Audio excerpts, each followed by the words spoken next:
சங்கீதம் 56 வசனம், நான் பயப்படுகிற நாளில் உம்மை நம்புவேன். ஆமென்.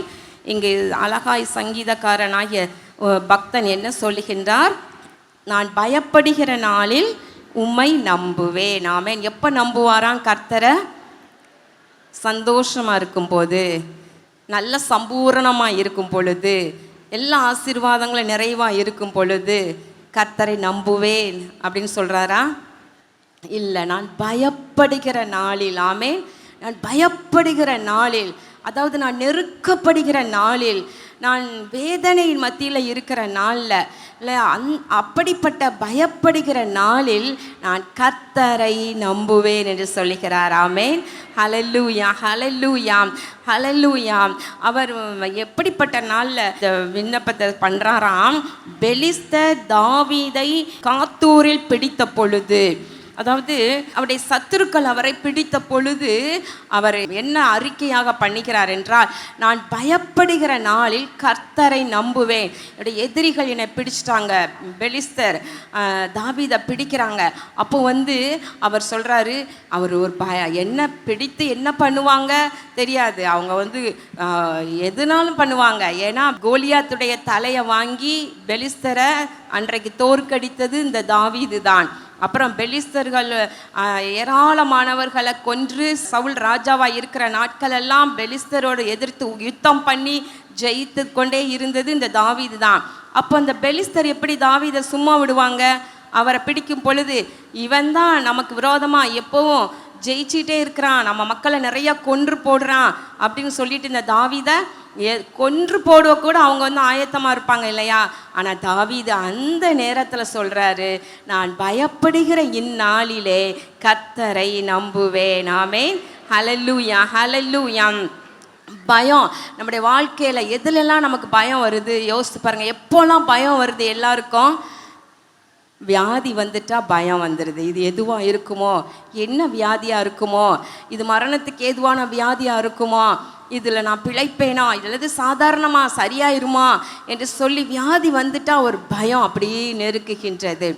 அப்புறம் சில நேரத்தில் திடீரென்று போராட்டம் வாழ்க்கையில் அப்படி கொந்தளிப்பு எழும்புகிறது. நல்லா சமாதானமாக இருக்கிற சூழ்நிலை மாறி போய் ஒரே பிரச்சனை எழும்பி அப்படி நம்ம என்ன பண்ணுவோங்கிற ஒரு நெருக்கம் வருது. சத்துருக்கள் எழும்புறாங்க, மனிதர்கள் சத்துருக்களாக எழும்புறாங்க, பிசாசு விரோதமாக எழும்புகின்றான்.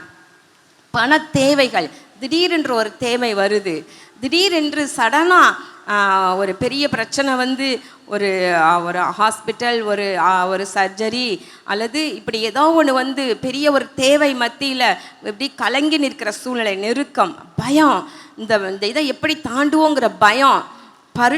பரீட்சை எழுத போனால் பிள்ளைகளுக்கு ஒரு பயம், இந்த எக்ஸாமை எப்படி நான் எழுதுவேன் அப்படின்னு சொல்லிட்டு ஒரு பயம். பிரசவத்துக்கு போகும்போது எல்லாருக்கும் பயம் இருக்கும் இல்லையா? எல்லாரும் இந்த பிரசவத்துக்கு போகும்போது மட்டும் ஃபோன் அடிச்சுக்கிட்டே இருப்பாங்க பாருங்கள்.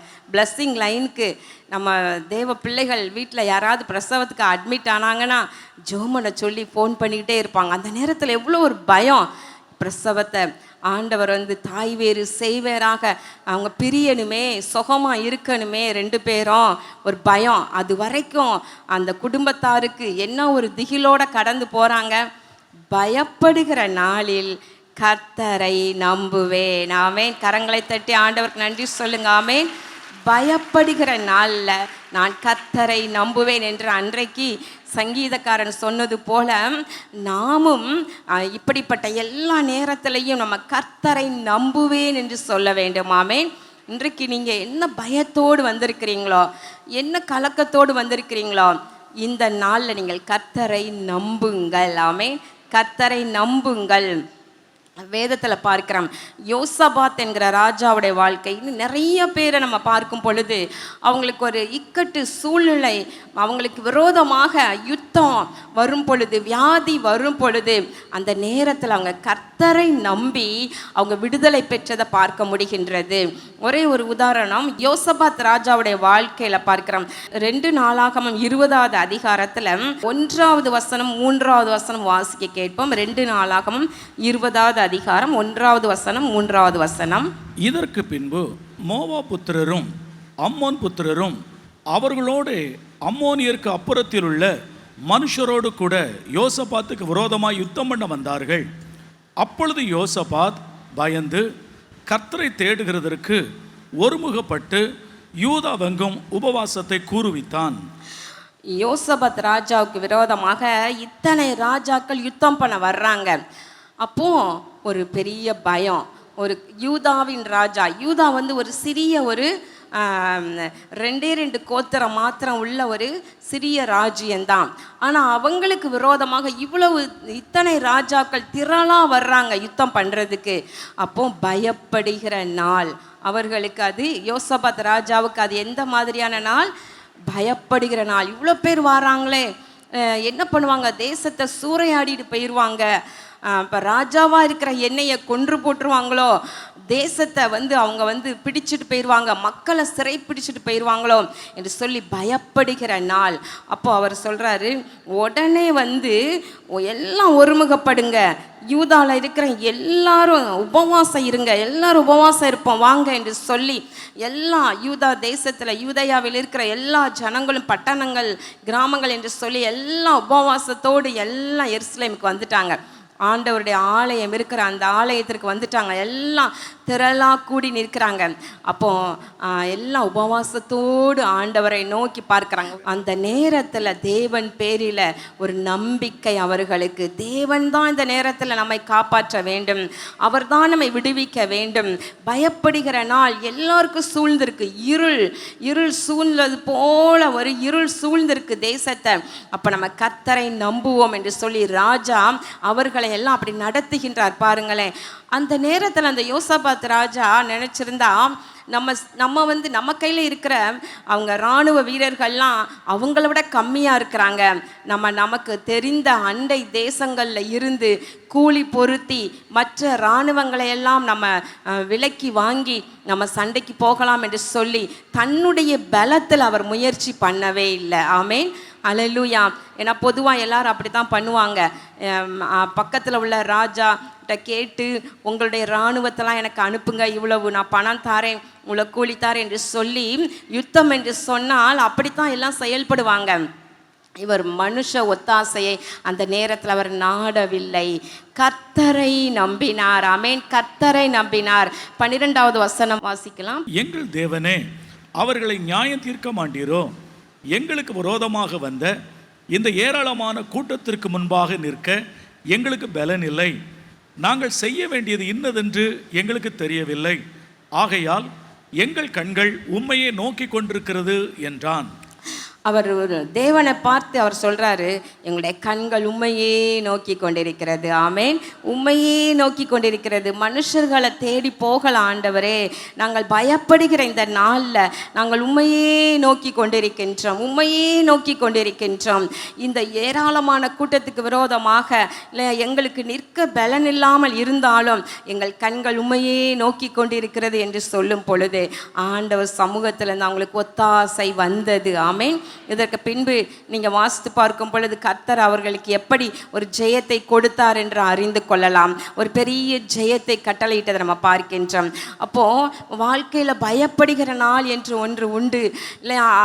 அந்த நாள் ஏதோ ஒரு நாள் மாத்திரமல்ல, திடீரென்று ஒரு குறிப்பிட்ட நாட்களுக்கு ஒரு தடவை இது போல ஒரு பயமுறுத்தல் ஏதாகிலும் ஒன்று வாழ்க்கையில் எல்லா தேவ பிள்ளைகளுக்கும் வந்துக்கிட்டு தான் இருக்கும். ஆனால் அந்த நேரத்தில் நீங்கள் சொல்லுங்கள், ஆண்டவரே நான் பயப்படுகிற இந்த நாளில் நான் உம்மை நம்புவேன் என்று சொல்லுங்கள். ஆமேன், உம்மை நம்புவேன். ஆமேன், உம்மை நம்புவேன். ஹல்லேலூயா, ஹல்லேலூயா, ஹல்லேலூயா. ஒரு பிரசவத்திற்கு போகிற ஒரு பெண் அந்த நேரத்தில் யாரை நம்பி போக முடியும்? யோசித்து பாருங்கள், கர்த்தரை நம்பி தான் போக முடியும். ஆமேன், ஹல்லேலூயா, ஹல்லேலூயா. அந்த டாக்டரை நம்பி போக முடியும்னு நினைக்கிறீங்களா? போக முடியாது. அது பயப்படுகிற நாள் இல்லையா?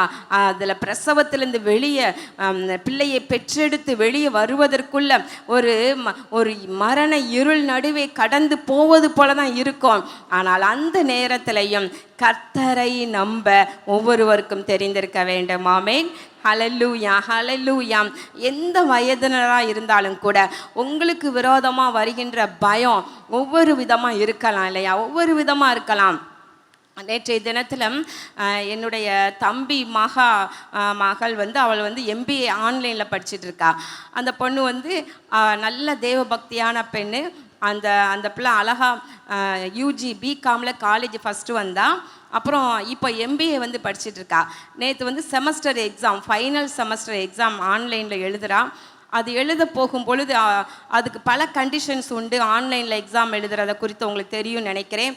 ஒரு தனியான ஒரு ரூமில் யாருமே உள்ளே வரக்கூடாது, எந்த சத்தமும் கேட்கக்கூடாது. கரெக்டான அவங்க அதை சொன்ன அந்த டைமில் கரெக்டாக உள்ளே போய் எழுத ஆரம்பிக்கணும், எழுதி முடிக்கிற வரைக்கும் இப்படி இருக்கணும். பல கண்டிஷன்ஸ் உண்டு. இப்போது 10 மணிக்குலேருந்து 10:30 மணிக்குள்ளே 10:30க்குள்ளாக அந்த எக்ஸாம் எழுதுவதற்கு அதை ஓப்பன் பண்ணி அது உள்ளே போயிடணும். அவங்க எக்ஸாம் சூப்பர்வைசர் அவங்க கண்காணிக்க ஆரம்பிப்பாங்க கேமராவில். அப்படி இருக்கும் பொழுது அவள் 10லேருந்து 10:30 அரை மணி நேரமாக ட்ரை பண்ணுறா. நெட் கனெக்ஷன் இருக்குது, நல்லா எல்லாமே வந்து கரெக்டாக இருக்குது. ஆனால் உள்ளே போய் பரீட்சை எழுத போகவே முடியவே இல்லை. அவளுக்கு ஒரே அழுக. ஐயோ, இந்த இது இன்னும் ஒரு 10:30 தாண்டிடுச்சுன்னா அந்த எக்ஸாம் எழுத முடியாது, அடுத்த வருஷம்தான் அடுத்து திரும்ப எழுத முடியும், நான் என்ன பண்ணுவேன் அப்படின்ட்டு ஒரே அழுகிறா. அப்போ பக்கத்தில் அவங்க அம்மா வந்து நீ வந்து ஃபோன் பண்ணி அத்தைகிட்ட ஜோமனை சொல்லு அப்படின்னு சொல்கிறா. உடனே அவள் ஃபோன் பண்ணி 10:30 ஆயிடுச்சு. நான் ஐயோ 10:30 தாண்டிடுச்சுன்னா இந்த பிள்ளை பரீட்சை எழுத முடியாதே அப்படின்ட்டு வேதனையில் ஒரே ஒரு நிமிடம், ஆண்டவரே நீர் இது பரீட்சை எழுதுவதற்கு தேவையான ஒத்தாசை அனுப்பும்னு சொல்லி முடிக்கிறேன். 10:30 தாண்டலை, ஓப்பன் ஆயிடுச்சு. ஹல்லேலூயா. அருமையாக அவள் பரீட்சை எழுதி முடித்து சந்தோஷமாக எனக்கு மெசேஜ் அனுப்பியிருந்தா. பாருங்களேன், எப்படிலாம் எந்தெந்த விதமாலாம் சேலஞ்சிங் வந்து லைஃப்பில் எல்லாருக்கும் வந்துக்கிட்டே இருக்குது பாருங்களேன். இது ஒரு சிறிய காரியமாக இருந்தாலும் அவங்களுடைய வாழ்க்கையில் அது பெரிய காரியம் இல்லையா? அப்போ ஒவ்வொருவருக்கும் வருகிற பயப்படுகிற காரியம் வாழ்க்கையில் இருக்கும் பொழுது கர்த்தரை நம்பும் பொழுது கர்த்தர் நிச்சயமாக ஒத்தாசை அனுப்புவார். ஆமென். கர்த்தர் நிச்சயமாக ஒத்தாசை அனுப்புவார். இங்கு சங்கீதக்காரனாகிய தாவீது எப்படியெல்லாம் வந்து தன்னுடைய பயப்படுகிற பயத்திலிருந்து வெளியில் வந்து சத்துருக்களுக்கு விரோதமாக எப்படிலாம் வெளியே வந்தார் என்று பார்க்கும் பொழுது சங்கீதம் 18 3வது வசனம் சொல்கிறது. வாசிக்கலாம் அதை. சங்கீதம் 18 3வது வசனம். துதிக்கு பாத்திரராகிய கர்த்தரை நோக்கி கூப்பிடுவேன், அதனால் என் சத்துருக்களுக்கு நீங்களாக்கி ரட்சிக்கப்படுவேன். துதிக்கு பாத்திரராகிய கர்த்தரை நோக்கி கூப்பிடுவேன். ஆமென். ஹல்லேலூயா. பயப்படுகிற நாளில் நம்ம கர்த்தரை நம்பணும். அடுத்து ஒரு பக்கத்தில் நம்ம எப்படி நம்ம துதிக்கணும், எப்படி ஜெபிக்கணும் அப்படின்னா, துதிக்கு பாத்திரராகிய கர்த்தர், அதாவது துதிகளின் மத்தியிலே வாசம் பண்ணுகிற கர்த்தர், அவர் மகிமையடையும் பொழுது அவர் நம்மை சத்துருக்களுக்கு விரோதமாக அவர் எழும்பி நம்மை சத்துருக்களின் கையிலிருந்து நீங்களாக்கி ரட்சிக்கின்றார். ஆமென். ஹல்லேலூயா, ஹல்லேலூயா. இப்போ அவருடைய வாழ்க்கையில் அந்த சங்கீதம் 18 முழுவதும் நீங்கள் வாசித்து பாருங்கள். அது எல்லா வசனங்களையும் வாசிக்கும் பொழுது அவர் எப்படிப்பட்ட இக்கட்டு மத்தியிலெல்லாம் தன் வாழ்க்கையில் கடந்து போகும் பொழுதெல்லாம் கர்த்தர் காப்பாற்றி எல்லாவற்றையும் தாண்ட பண்ணி ஒரு நாள் எல்லா யுத்தங்களையும் முடிவுக்கு வர பண்ணி சமாதானத்தை கொடுத்தார் என்று பார்க்கின்றான். அப்போ உங்கள் வாழ்க்கையிலையும் கூட உங்களுக்கு விரோதமாக இருக்கிற பிரச்சனைகள் இருந்து ஆண்டவர் எல்லாவற்றையும் நீங்களாக்கி உங்களுக்கு ஒரு சமாதானத்தை, ஒரு ஜெயத்தை கர்த்தர் உங்களை குறித்து வைத்திருக்கிற திட்டங்களை நிறைவேற்றுவதற்கு என்ன செய்யலாம்னா, நீங்கள் துதிக்கு பாத்திரராகிய கர்த்தரை நோக்கி கூப்பிட நீங்கள் அறிந்து கொள்ள வேண்டும். ஆமென். ஹல்லேலூயா, ஹல்லேலூயா. இப்போ துதிக்கு பாத்திரராகிய கர்த்தர் அவர் வந்து எப்போ மகிமை அடைகின்றார்? கர்த்தர் தான், ஒரே கர்த்தர் தான். ஆனால் இந்த விதமாய் கிரியை செய்யும்படியாக நம்ம அவரை எப்படி அவரை கிரியை செய்ய வைப்பது என்றால் துதிக்க வேண்டும். ஆமென். துதிக்க வேண்டும். துதிக்க உங்களுக்காக கிரியை செய்யும்படியாக கர்த்தர் எழுந்தருளுவார். ஆமென். எழுந்தருளுவார். விசேஷமாக நாங்கள் நம்ம டிவிலையும் சரி, இல்லையா நம்ம ஊழியத்துலேயும் சரி, அதிகமாக உங்களை வந்து துதிப்பதற்கு நாங்கள் பழக்கப்படுத்திகிட்டே இருக்கிறோம் இல்லையா? எனவே அதை நீங்கள் அற்பமாக எண்ணாதீங்க. பாடல் பாடுவதையும் துதி செலுத்துவதையும் நீங்கள் விட்டுறவே கூடாது. துதிக்கவும் பாட்டு பாடி கீர்த்தனம் பண்ணவும் உங்கள் வாழ்க்கையில் நல்ல நேரம் கொடுத்தீங்கன்னா உங்களுடைய வாழ்க்கை ஜெயமுள்ளதாக இருக்கும். ஆமேன். சத்துருக்கள் மேலே நீங்கள் ஜெயம் எடுத்தவர்களாக இருப்பீங்க. ஏன்னா துதிக்கு பாத்திரராகிய கர்த்தர் உங்கள் எல்லையில் மகிமை அடைந்து கொண்டே இருக்கிறார். ஆமேன். ஹல்லேலூயா. அவர் மகிமையடைய உங்களுக்கு விரோதமாக எழும்புகின்ற சத்துருக்கள் எல்லாம் தாழ்த்தப்பட்டு கொண்டே போவாங்க. ஆமேன். அவர்களுடைய கைக்கு உங்களை நீங்களாக்கி அவர் உங்களை விடுவித்து கொண்டே இருக்கிறார். ஆமேன். ஹல்லேலூயா. அப்போ பயப்படுகிற நாளில் கர்த்தரை நம்பி துதிக்கு பாத்திரராகிய கர்த்தரை நோக்கி நம்ம கூப்பிடும் பொழுது அவர் எல்லா சத்துருக்களுக்கும் நம்ம விலக்கி பாதுகாக்கிறார், ரட்சிக்கின்றார். அதனோடு கூட இன்னும் ஒரு காரியம், அதே சங்கீதம் 57 அழகா சொல்லியிருக்குது. 2வது வசனம், எனக்காக யாவையும் செய்து முடிக்கப் போகிற தேவனாகிய உன்னதமான தேவனை நோக்கி கூப்பிடுவேன். ஆமேன். அதனோடு கூட இங்கு என்ன சொல்லப்படுகிறது, நமக்காக யாவையும் செய்து முடிக்கப் போகிற உன்னதமான தேவனை நோக்கி கூப்பிடுவேன் என்று சொல்லி நம்ம ஜெபம் பண்ண வேண்டும். ஆமேன். பயப்படுகிற நாளில் நம்ம எனக்காக யாவையும் கர்த்தர் செய்து முடிப்பார். இந்த யுத்தத்தை முடிவுக்கு கொண்டு வருவார். இந்த பிரச்சனையை நீக்குவார். இந்த வியாதியை சுகமாக்குவார். எனக்காக யாவையும் செய்து முடிக்கப் போகிற உன்னதமான தேவனை நோக்கி நான் கூப்பிடுவேன் என்று சொல்லி நீங்கள் ஜெபிங்க. கர்த்தர் பரத்திலிருந்து உங்களுக்கு ஒத்தாசை அனுப்புவார். நீங்கள் பயப்படுகிற நாள் அது உங்களுக்கு சந்தோஷமான நாளாக மாற்றி கொடுப்பார். ஆமீன். எல்லாரும் எழும்பி நின்று ஜெபம் பண்ணுவோமா? நம்ம எல்லாரும் உள்ளத்தின் ஆழத்திலிருந்து ஆண்டவருக்கு ஸ்தோத்திரங்களை செலுத்துவோம். ஹல்லேலூயா, ஹல்லேலூயா. நீங்கள் பயத்தோடு வந்திருப்பீங்கன்னா பயப்படாதீங்க. ஏன்னா உங்களுக்காக யாவையும் செய்து முடிக்க போகிற உன்னதமான தேவன் ஒருவர் இருக்கின்றார். ஹல்லேலூயா, ஹல்லேலூயா. உங்கள் பிரச்சனை அது உங்களுக்கு பெரிதாக இருக்கலாம், மற்றவங்களுக்கு அது அற்பமாக தெரியலாம். இது என்ன பிரச்சனையா, என்னோட பிரச்சனை தான் ரொம்ப பெருசு அப்படின்னு சொல்லிட்டு மற்றவங்க நினைக்கலாம். நீங்கள் கவலைப்படாதீங்க. உங்கள் பிரச்சனை உங்களுக்கு சுமக்க முடியாத ஒன்றாக இருக்கலாம், அதை தீர்க்க முடியாததாக இருக்கலாம், அதை கடக்க முடியாததாக இருக்கலாம். ஆனால் கர்த்தர் அதை கடந்து போக செய்வார். கர்த்தர் அதை தீர்த்து வைப்பார். கர்த்தர் அதிலிருந்து விடுதலை அளிப்பார். கர்த்தர் அதிலிருந்து உங்களை ரட்சிப்பார் என்பதில் சந்தேகம் இல்லை. ஹல்லேலூயா. துதிக்கு பாத்திரராகிய கர்த்தரை நோக்கி கூப்பிடுவேன் என்று சொல்லி சங்கீதக்காரன் கர்த்தரை துதி செலுத்தி ஸ்தோத்திரம் செலுத்தி மகிமைப்படுத்தி அவரை நோக்கி கூப்பிடும் பொழுது அவர் எல்லா சத்துருக்களின் கைக்கு நின்று அன்று விடுதலை செய்து ராஜாவாய் அமரப்பண்ணினது போல உங்களை குறித்து தேவன் வைத்திருக்கிற திட்டம் நிறைவேறாத படிக்கு இருக்கிற சகல தடைகளையும் கர்த்தர் நீக்குவார். ஹல்லேலூயா. எல்லாம் துதிக்க ஆரம்பிப்பீங்களா? துதிக்கு பாத்திரராகிய தேவன் உங்களை விடுவிக்கணும், உங்களை ரட்சிக்கணும், எல்லா சத்துருக்களின் கையிலிருந்து உங்களை விடுதலை செய்யணும். எல்லாம் நல்லா ஸ்தோத்திரம் பண்ணுங்க, ஸ்தோத்திரம் பண்ணுங்க. நல்ல ஸ்தோத்திர பலிகளை உள்ளத்தின் ஆழத்திலிருந்து அவருக்கு ஏறெடுங்க. அவர் துதிக்கு பாத்திரர், துதிக்கு பாத்திரர். அவர் மகிமை அடைந்தால் அவர் எழுந்தருளுவார். அவர் உங்களை சத்துருக்களின் கையினின்று விடுதலை செய்வார். ஹல்லேலூயா. மாந்திரீக போராட்டமா இருக்கலாம், பிசாசு உங்களை சமாதானமாக இருக்க விடாத படிக்கு உங்கள் எல்லைகளில் குழப்பத்தையும் இச்சையையும் மற்றும் வேண்டாத பிரச்சனைகளையும் கொண்டு வந்து உங்கள் குடும்பத்தாரை தூண்டிக்கொண்டே இருக்கலாம். நீங்கள் துதிக்க துதிக்க துதிக்க ஆரம்பிங்க. ஹல்லேலூயா. மனுஷர்கள் எழும்பிக்கொண்டே இருக்கலாம். மனுஷர்களை பிசாசு தான் தூண்டுகிறான். அவங்கள தூண்டி உங்களுக்கு விரோதமாக போராட வைக்கின்றான். உங்களுக்கு விரோதமாக திட்டங்களை தீட்டி உங்களை பேச வைக்கின்றான். உங்களை கவிழ்த்து போடணும்னு செயல்பட வைப்பது அது சத்துருதான். அப்போ மொத்தத்தில் பார்த்தோமானால் பிசாசு தான் நமக்கு விரோதமான சத்துரு. ஆமேன். ஹல்லேலூயா, ஹல்லேலூயா. இன்னொரு பக்கம் பலவீனத்தை வியாதியை உண்டு பண்ணுகின்ற அப்படிப்பட்ட பலவீனத்தின் வல்லமைகள் கூட எதிர்த்து கிரியை செய்து கொண்டே இருக்கலாம். இன்றைக்கு கர்த்தர் இப்படிப்பட்ட சகல சத்துருக்களின் கை நின்று உங்களை விடுதலை செய்யும்படியாக இன்றைக்கு எழுந்தருளுவார். அத்தனை தேவ பிள்ளைகள் மேலும் ஆண்டவருடைய கரம் இப்பொழுது இறங்குவதாக.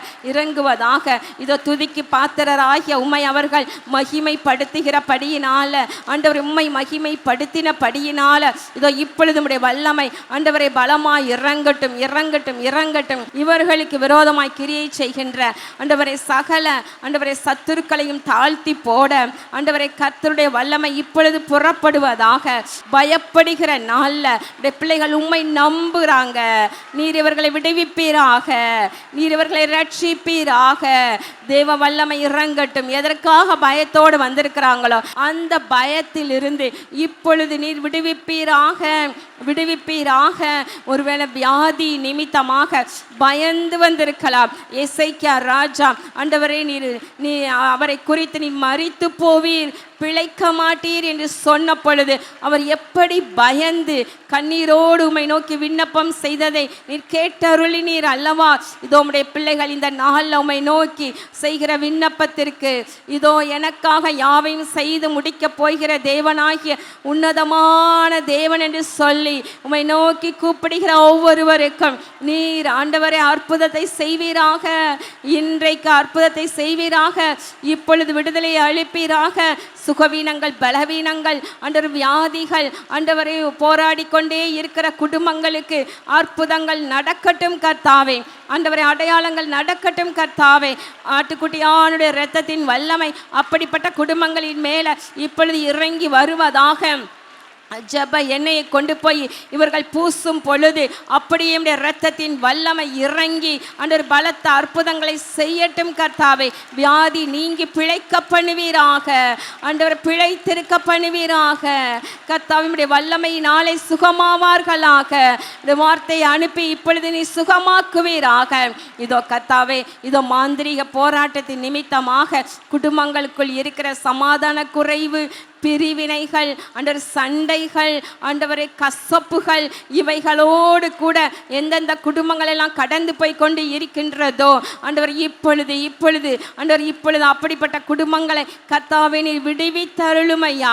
கர்த்தருடைய ஆவியானவர் இறங்கி அந்த குடும்பங்களில் சமாதானத்தை உண்டு பண்ணுவாராக. துதிக்கு பாத்திரராகிய உம்மை துதிக்க முன்வந்திருக்கின்ற அத்தனை பேரையும் இப்பொழுது ஒரு ஆண்டவரை துதியின் அபிஷேகம் இறங்கட்டும், துதியின் அபிஷேகம் இறங்கட்டும், துதியின் அபிஷேகம் இறங்கட்டும். ஆண்டவரே அவர்களை சத்துருக்களுக்கு நீங்களாக்கி விடுவிக்கிற வல்லமை ஆண்டவரே பலமா இறங்கி கிரியை செய்ய இருப்பதினால் நம்முடைய பிள்ளைகள் துதிக்க ஆரம்பிக்கட்டும். ஆண்டவரை துதிக்க முடியாத படிக்கு ஆண்டவரே அப்பா அப்பா பல தடைகளோடு இருக்கலாம். அத்தனை தடைகளையும் தேவனுடைய வல்லமை பலமாக இறங்கி ஆண்டவர் முறித்து போடுவதாக. பரலோக மட்டும் ஆண்டவர் ஒரு ஜெயத்தோடு ஓடி வருவதற்கு ஒவ்வொருடைய கால்களையும் பலப்படுத்துவீராக, பலப்படுத்துவீராக. அவ்வப்போது பயத்தை கொண்டு வந்து போட்டு சோர்வுற செய்கின்ற சத்துருக்களை கர்த்தர் தாழ்த்தி போடுவாராக. இதோ நாங்கள் இன்று தியானித்தபடி உடைய பிள்ளைகள் பயப்படுகிற நாளில் உம்மை நம்பி ஆண்டவரை துதிக்கு பாத்திரராகிய கர்த்தரை நோக்கி கூப்பிடவும், ஆண்டவரை எனக்காக யாவையும் கர்த்தர் செய்து முடிப்பார் என்று உம்மை நோக்கி விசுவாசத்தோடு பார்க்கிறேன் அத்தனை பேருக்கும் அப்படியே பலத்த கிரியைகளை செய்து உடைய பிள்ளைகளை சந்தோஷப்படுத்துவீராக. இயேசு கிறிஸ்துவின் நாமத்தினாலே வேண்டிக் கொள்கிறோம் நல்ல பிதாவே, ஆமென்.